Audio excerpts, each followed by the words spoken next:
del diseño del sistema, ¿no? Pero el diseño se va a hacer a partir del análisis. Entonces, es sumamente importante. Entonces, para esto tenemos que tener en cuenta lo siguiente. Hay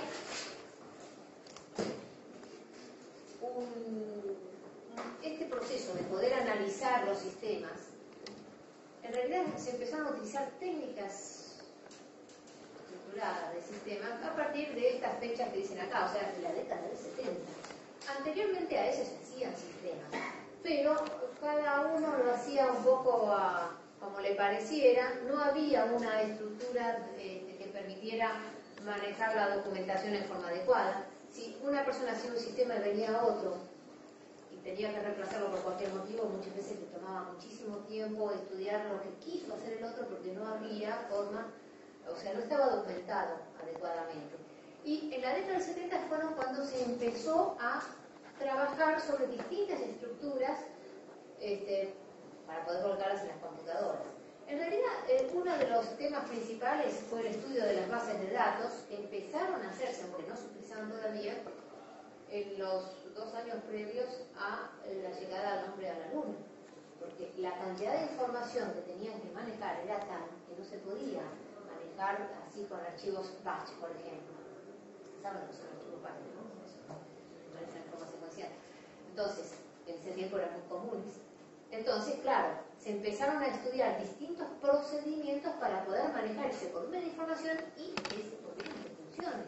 Entonces fue cuando empezaron a aparecer estas personas que empezaron a estudiar distintos métodos de manejar, para poder manejar la funcionalidad de los sistemas, sobre todo cuando los sistemas son muy grandes.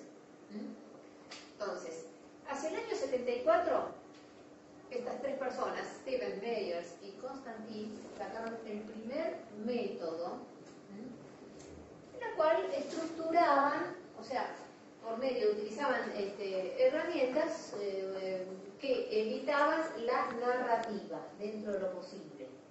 ¿Por qué? Porque la idea es que cuando se hace un informe de tipo narrativo, estamos utilizando el lenguaje convencional, el castellano en nuestro caso, el inglés en el caso de ellos, pero siempre puede dar lugar a interpretaciones de cualquier tipo, a que cosas que uno las dé por sobreentendidas y otro no tiene por qué saberlas, en fin, un montón de problemas de comunicación. Entonces, el hecho de utilizar herramientas que permiten modelizar aspectos diferentes de los sistemas agilizan muchísimo las cosas a nivel de comprensión. Sobre todo también porque hay que ver que esto mismo tiene que ser aprobado o estudiado por los usuarios que no tienen por qué saber nada de sistemas, ¿no?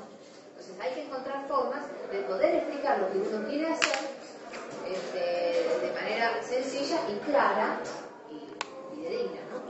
Bueno, en el año 75, Jordan y Konstantin, el mismo que está arriba, sacaron el primer metodología para el análisis funcional que se sigue utilizando hasta el día de hoy. Y eso que vamos a utilizar nosotros. Y después, en el 77, Keynan Carson, le cambiaron algunas cositas, pero básicamente lo mismo. Cualquiera de los dos están muy utilizados. Y después, en el 78, DeMarco hizo también algunas variaciones, sobre todo en los dibujitos, digamos, dibujos que se utilizan para poder hacer los modelos, que yo les voy a indicar las diferencias, y que depende la herramienta que se utiliza, se puede elegir uno u otro. Eso es un poco a gusto, es una cuestión más estética que de contenido, ¿no? Pero en la década del 70 fue cuando ya se empezó a trabajar sobre modelados, sobre modelos que representaban a los sistemas. Hay que ver que los sistemas es algo bastante abstracto, o sea, hacer algo en papel que simule lo que después va a quedar en programas no era tan sencillo, no es lo mismo que otros tipos de modelos, sino un modelo de un auto que queda un auto hecho prototipo. Acá la cosa cambiaba un poco. Bien, las ventajas que tienen los BCD es que prácticamente no requieren explicación. O sea, una persona, aun cuando no sepa demasiado de sistemas, ve un BCD y lo puede interpretar bastante bien, o con muy pocas explicaciones. O sea, es fácilmente entendible para personas que no están en sistemas. La notación es simple y son pocos elementos de notación. Es muy fácil de manejar por cualquiera. Los diagramas tienen que estar hechos, esto es una de las reglas básicas, para que quepan en una página. Si por alguna razón tenemos que hacer diagramas más extensos, hay metodologías que se llaman de anidamiento, ¿no? Para que uno, a golpe de vista, tiene que poder ver lo que hace el diagrama. O sea, tiene que haber una página A4, ¿no? Y si no, anidamos y desglosamos aspectos particulares en otras páginas. Si no, vamos a tener un mantel entero lleno de dibujos que ahí uno se pierde en medio de todo eso. O sea, tiene que estar estructurado de tal manera que no es una página. Hay determinadas reglas que después las vamos a ir viendo. Bueno, eso ya lo dije, o sea que se hacen diagramas anidados en el caso de que el sistema sea complejo y sea necesario utilizar, digamos, modelos extensos. Y para hacerlo existen herramientas, hay muchísimas herramientas, todas estas se llaman herramientas case, y hay de distintas empresas, digamos, de distintos software, que te permiten además hacer determinados tipos de controles a medida que uno va haciendo los modelos. Depende de la herramienta que se utilice, se puede utilizar la metodología o la forma de modelar de Jordan o de Gensarson o de cualquiera, pero todos llegan al mismo resultado. Cualquiera que se utilice es una cuestión de elección personal. ¿Sí? Las herramientas case, los que quieran tener una, yo tengo una, que se las puedo dar, que es chica, es más o menos manejable, bien, después le puedo cargar también el manual para que la aprendan a manejar, pero desde ya de aviso no la puedo colocar acá porque el pedido no dio resultado. Como no son libres, las de software libre que he encontrado no me han gustado ninguna, son demasiado simplotas, muy orientado a nivel estudiantil, digamos. Esta está craqueada, así que no la puedo ofrecer acá. Pero si alguno la quiere, me trae un pendrive, ¿no? Pero está craqueado, o sea que no lo dije. Y también el manual. Es uno sencillo, ¿no? Pero está completo, está para uso, incluso a ustedes les recuentan sobra. Si ustedes no quieren usar eso, lo pueden manejar con el vicio. ¿Lo conocen el vicio, no? Sí. Sí. Bueno, o con alguna herramienta parecida que ustedes tengan. Total, los dibujos son bastante buenos, ¿no? Bien. Es así como queda. Este es un modelo X, ¿no? Es así como se presentan los DGD cuando se trabaja con la notación de Jordan. Los manuales que les voy a colgar como ejemplo están hechos con la notación de James Harrison. Son muy parecidos. Entonces fíjense que hay componentes diferentes, unos son círculos, otros son rectángulos, otros son así líneas paralelas y otros son flechas. Esos 4 básicos son suficientes. Después hay algunas diferencias mínimas, que después les voy a explicar algunas, pero básicamente este es el aspecto que tienen los diagramas de flujo de datos. Bueno, ¿por qué se llama diagrama de flujo de datos? Porque lo que estudia es qué pasa con los datos que maneja el sistema. O sea, lo principal es indicar de dónde vienen los datos, qué transformaciones reciben y a dónde van a parar. Entonces, tenemos como elementos principales, bueno, la burbuja, que indica proceso, transformación, función. O sea, ¿qué significa? Que a la burbuja llega un paquete de datos o un dato o una serie de datos de distintos lados o de un mismo lugar, no importa, y recibe un proceso que lo transforma y lo manda a otro lado. ¿Sí? O sea, ya sea con esta notación que es la de Gensarson o con esa notación que es la de Markov o Jordan, cualquiera de los dos utilizan la misma notación. Acá yo tengo una entrada de dibujo a la burbuja, le pongo obviamente un número de proceso, siempre lleva un orden para poder después hacer el seguimiento fácilmente. Entonces ahí ponemos 1, por ejemplo, y un nombre, una identificación del proceso. ¿Qué sería? Como la Porque identificación puede sería validar cliente. como una acción que hace. Claro, es una función. Lo que sirve para, por ejemplo, acá dice validar cliente. Entonces, obviamente, si vas a validar cliente, ¿cuál sería la entrada? Por ejemplo, la entrada tiene que ser código cliente. ¿Sí?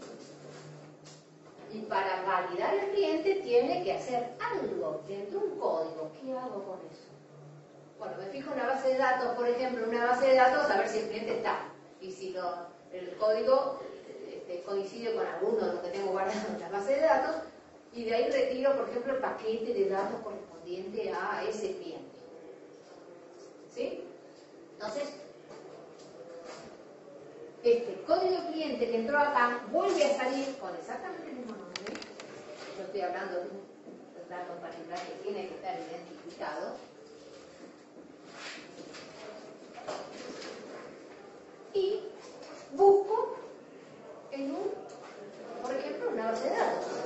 O sea, en algún lugar donde yo tengo posiblemente un dato cargado. Por ejemplo, en un almacén que se llame DX.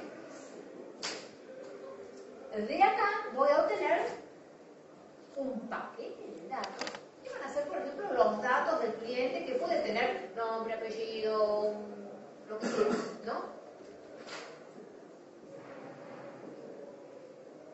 ¿Qué significan las líneas paralelas? Ahora, las líneas paralelas, ahora explico. Déjame terminar con el tema de la búsqueda, ¿sí? Bueno, entonces yo acá, con este proceso, lo que estoy haciendo es verificar si el cliente está en la base de datos o no, ¿sí? Entonces, si están, por ejemplo, pongo datos cliente porque mando el paquete a otro lado a hacer lo que sea. ¿Qué sé yo? No sé, porque tipo va a hacer una compra, va a hacer otra cosa. Lo saco. Y si no está, le tengo que devolver al cliente, por ejemplo, el cliente incorrecto. O sea, le tengo que avisar, no sé, que revise su código, o le puedo avisar que ingrese los datos porque no los tengo. En fin, eso depende de qué es lo que yo quiera hacer. ¿Se entiende? Entonces, ¿qué es lo que hace esta burbuja? Transforma información. Tengo que tener obligatoriamente información de entrada, porque si no, no puede transformar, y tengo que esa información hacer algo con ella y mandarla a algún otro lado. ¿Se entendió? Sí o sí tiene que ser de salida también. Tiene que tener entrada y salida. Sí, después, dentro de los errores que vamos a ver, lo vamos a ver un poquito después, el no tener entrada, ¿de dónde vas a tomar? O sea, el no tener salida le llamamos sumidero, por ejemplo, o agujero negro se le llama ese error. ¿Por qué? Porque se traga todo y no va a parar a ningún lado. O sea, la función de la burbuja es hacer un proceso, por lo tanto tiene que tener algo para procesar y algún resultado, un artefacto de entrada, un artefacto de salida. ¿Se entiende? Muy bien. Entonces, en términos generales, si utilizamos esta notación, tenemos que ponerle un número y la descripción de lo que hace esa función, que tiene algunas reglas, que después las vamos a ver. Y si usamos la notación Gaines-Sarson, vamos a tener el número acá arriba y lo mismo a continuación. Salvo que este le usa una cuadradita y todo. Muy bien. Bueno, lo que acabo de explicar. Reglas. El nombre de la función, lo que ponemos acá adelante, es un proceso, por lo tanto implica una acción. Por lo tanto, siempre empieza con un verbo en infinitivo, seguido de un objeto directo o de de algo que indica qué es lo que hace el verbo infinitivo. O sea, generalmente un objeto directo. Eventualmente puede llegar a ir acompañado de un objeto indirecto. Ustedes saben, ¿no? Lo que es objeto directo e indirecto, se olvidan. Sí, ¿no? Bueno, y hay un caso especial que vamos a hablar después, en otro momento, que es el modelo ambiental, en el cual esta burbuja implica el nombre del sistema, que después vamos a explicar exactamente. Bien. Las dos rayas paralelas, la pregunta que me están haciendo indica un almacén o depósito de datos de cualquier tipo. No especifica qué tipo es. La anotación de Marco Jordan es dos líneas paralelas con el nombre del almacén adentro. Y la anotación de Gay Sarson lleva esta especie de rectángulo sin cerrar de un lado, la cual tiene el nombre y acá generalmente un código identificador que se puede poner o no, eso es a gusto de qué haces. ¿Sí? Bueno, almacén es un depósito de datos. Acá existe un flujo de datos que salen de un lugar y se trasladan, entre comillas, a otro lugar para hacer un proceso. El almacén son datos en reposo, o sea, datos guardados ahí, que quedan ahí, están en reposo. Un almacén puede ser una base de datos, puede ser un archivo de cualquier tipo, pero también puede ser un bibliorato, puede ser una cajita donde yo guardo facturas adentro. O sea, cualquier cosa que tenga datos en reposo, guardados. Eso es un almacén. O sea, no siempre, casi siempre son bases de datos o algo parecido, ¿no? Pero no siempre lo son. Pueden ser elementos físicos. Una pila de papeles puede ser. ¿Estamos? Pero no dijo que era virtual. ¿Cómo? Dijo depósito de datos virtual, dijo, sin datos. Virtual. No sé, capaz que me escucho muy bien. No sé. No, lo que quiero, quiero que quede claro es que depósito de datos es un lugar, o sea, lo que representa esto es un lugar donde se guardan datos. Puede ser una base de datos, puede ser un archivo, algo que está metido dentro de la computadora, ¿no? O puede ser algo como una caja con papeles, puede ser un bibliorato, puede ser, qué sé yo, cualquier cosa que... Un fichero en un consultorio. Un fichero en un consultorio, estas fichitas que se usaban antes, ¿no? Eso también es un almacén. O sea, acá no estamos estudiando cómo está guardada la información, eso ya es una cuestión que después estudia en diseño. Acá solamente estamos viendo que es información que está en reposo, que está guardada y que ahí queda hasta tanto se la requiere para hacer algún proceso para almacén. Bien. Entonces, lo que acabo de decir. Modela, o sea, los almacenes, porque después tenemos que estudiar qué es lo que contiene cada almacén. Bueno, no todos los almacenes contienen la misma información, ¿no? Después, cuando se hacen los diccionarios de datos, tenemos que definir qué es lo que va a contener cada tipo de almacén que podamos acá, ¿no? Bueno, modela la colección de datos en reposo. Es muy importante esto, en reposo. Puede ser paquete, puede ser datos unitarios, puede ser lo que sea de datos. En algún momento les voy a dar un poquito más adelante, cuando termine con este tema, los detalles exactos de qué se considera dato, qué se considera información y todo lo demás, porque es importante, ¿no? Bueno, nombre es un sustantivo que tiene que identificar el contenido. En general es en plural, es muy raro que vayan. Tenés una caja donde están las facturas, el nombre de ese almacén se va a llamar facturas. Pues es raro que se tenga una sola factura en un almacén, ¿no? A veces puede haber algún adjetivo o alguna aclaración, pero por lo menos, qué sé yo, clientes, a ver cómo se me ocurre,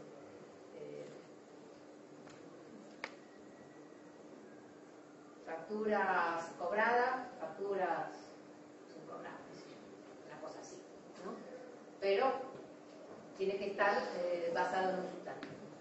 Bueno, y se conecta con los procesos, o sea, con las burbujas, mediante los flujos, que son las flechas. ¿Y de qué manera se conectan? Pues indicando en la burbuja qué datos vas a sacar o poner ahí, o qué paquete de datos, con un nombre del paquete, ¿no? Que tiene que estar ahí, o sea, tiene que estar por ejemplo, en una factura, en un almacén de facturas, no vamos a buscar cobranza.